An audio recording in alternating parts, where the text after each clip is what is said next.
Yo, what's going on? Brighton 1, Man United 0. DJ, talk to me, man. How was that match for you, bro? Yeah, it was a tough one, man. I was very, very negative on the stream. I can't lie, I was very, very negative. It's just because I'm really passionate. Why though? What was the reason what brought the negativity on? Do you know what it is? The first half, it was, I said 10-9 in boxing. So it was a close first half. We had a couple of chances. Played some good stuff, really, really good stuff. We looked bright. We came out proactive. We had them on the back foot a little bit. And then, we go into the second half. Now you're thinking, okay, we can build on from that. It's 0-0, tight game. We just didn't come out to play, KG. Yeah, second half. Yeah, just what didn't. Was it about our performance? Who didn't come out to play? And is there someone, not to say like looking for a scapegoat, but what was the reason? How did Man not fix their thing, sort out the situation? Yeah, man. I think it's a little bit of everything. I think we've seen signs of what we've been suffering from this season, and that is, we lack intensity. When United lack intensity and we start, messing up the basics, teams get confidence from that and they build up a head of steam and then they just swarm us. And that's what it felt like in the second half. Just couldn't keep hold of the ball in any fashion. Any capacity. Yeah, any capacity. Couldn't even pass the ball well.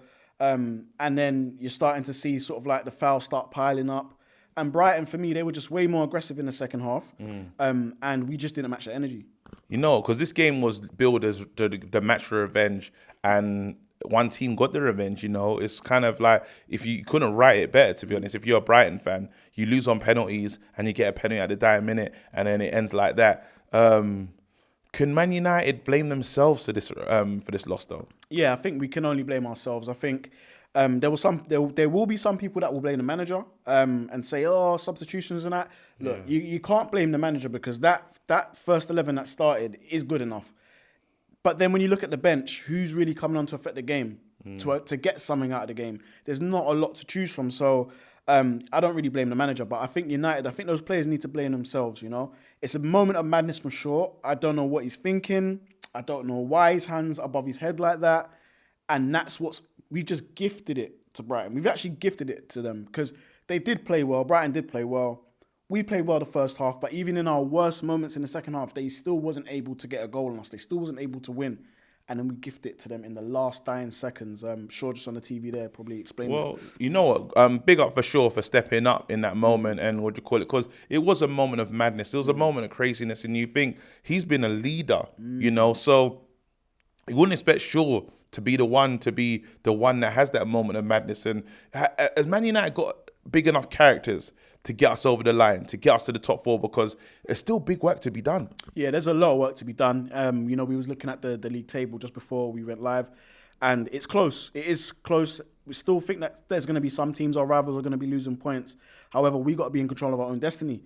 I think Shaw, for me, has been one of our best players this season. He's kind of revitalised as this left centre-back, second That's career. not a yet. Bro, that's not even a... they're showing the foul on oh my on the goodness, screen. I didn't see it like that. Yeah. That wasn't even a... Yeah, that's madness. It is madness, but that goes to show about our constant theme when we do these. It's the refereeing, but you know what? Refereeing to the side... You can't put your hands up. You can't defend like that. Yeah, you can't put your hands up. But that's nasty, though. Yeah. That's really bad. I didn't even know it was... I'm just seeing it at that angle. That's a horrible angle. Yeah, and again, it's just, United are not getting the rub of the green this season with decisions. But again, not blaming it on the decision, but I'm just saying that, sure, you can't have your hands up like that in the box. It's a cardinal sin in football. We know the rules. Shaw knows the rules. Only him, himself, and God knows why he done that. Yeah. And it's cost us the game. He knew, to be honest, before that moment, he did know. He when he'll say this again to VAR, you could tell that Shaw's like, shit, I've been caught here. Yeah. I shouldn't have had my hands up. Yeah. And he felt the contact. Yeah. Again... Hand was in the cookie jar, bro. Your hand was caught in the cookie jar. And when you put your hand in the cookie jar, you know what happens, innit? Yeah, like, come on. Yeah. And that's what goes to the basics. It might be a mentality thing. Second half, and especially away, like, our away form is... Saying poor doesn't even quite cover it. Yeah. Do you see what I'm saying? It's going to have to improve next season. We're running on fumes right now. We've played a lot of football, probably the most football in English Premier League at the moment. Players are tired, but you said, is there characters? We got enough characters. There are characters in that team, the Casemiros, the Varans, the Martinez. Martinez and Varane, they might not be playing, but you know they're going to be in and around the boys. They're going to be there supporting their teammates. So they need to be voicing. And I know Ten Hag's going to feel disappointed tonight because we could have at least got a draw out of that. We deserved it. We deserved as much. We got to take it out sometimes with boxers as well, like that we say, take out the referee's hands. Exactly. You got to be clinical. Yeah. Get the knockout yourself. Yeah. And Man United are not knocking teams out at the moment. The goals from Rashford are kind of dried up at the moment, which is a bit worrying. Today was such a tough game, man. Yeah, man. Gun shy up front. Definitely gun shy. You know, Martial came in. He looked good for that, like 15, 20 minutes of the first half. Did he looked all right. He looked okay. You know, the link-up play was there, him and Fred, him and Rashford. He was showing signs. You're seeing signs, and he had a couple of good opportunities. Wasn't able to bag them. Rashford, again, spotted performance. You know, couple of chances here or there, but then drops out of the game for 10, 20 minutes. Then he pops up again, and you're going to get that with him. And then the rest of the team, Bruno was trying. It was just a tough performance. Brighton are a tough team. They force us to play quick. They force us to... Brighton asked a lot of questions and Man United didn't have the answers. You know what I mean? You look at that test and stuff and you see these teams, there's not a lot in between them. And then if you want to say a team that can shade it, you want to kind of give it to Brighton just a little bit in terms of the movement they're making. But now just rule that you think about that Fred. You think about that Fred chance, and even some of the chances on screen right now. You have to finish. You have to score those, and these are the goals that we're scoring early this season. Yeah, it looks like, you know what it looks like. Because we're using boxing as the analogy for those of you at home. Like it's like we came out first half swinging as good as we could.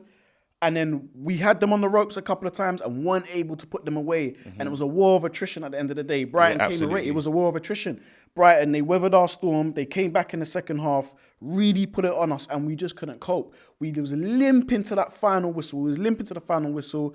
And, you know, Shaw loses his head, and there you go. That's what happens.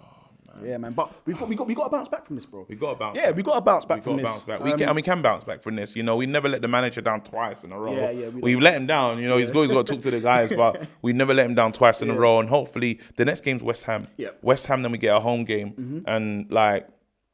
We could do it. We can still do it. We need Liverpool to drop points at some point. We need them to show the form that they've been showing.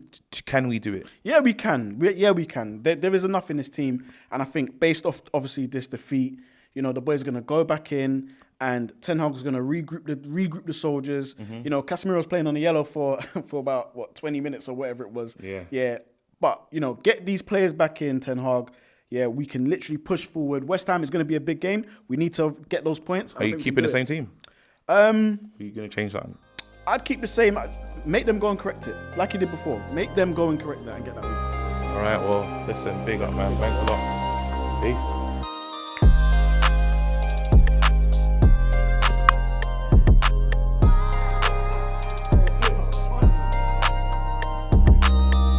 Yo, it's done.